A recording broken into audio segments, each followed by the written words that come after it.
Good morning అందరికీ. ఈరోజు SQL class చెప్పబోతున్నాను. ఇందులో మీకు 2 కమాండ్స్ నేర్పిస్తాను అంతే. First alter and update.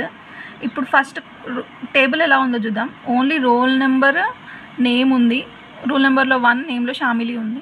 ఈ టేబుల్లో ఇంకో కాలం యాడ్ చేద్దామంటే ఇది వచ్చేసి query alter table name G1 add location అనే కాలం యాడ్ చేస్తున్నా. దానికి డేటా టైప్ ఇచ్చాను క్యారెక్టర్ 30 అని, అంతే. దాంట్లో వాల్యూస్ ఇన్సర్ట్ చేద్దాం. Insert into G1 values Nalgonda. Location అంటే క్యారెక్టర్స్ కదా, ఆల్ఫాబెట్స్ కదా, అందుకే నల్గొండ ఇచ్చా. తర్వాత టేబుల్ చూస్తే ఎలా ఉంది, రూల్ నెంబర్, నేమ్. చూడండి లొకేషన్ అనేది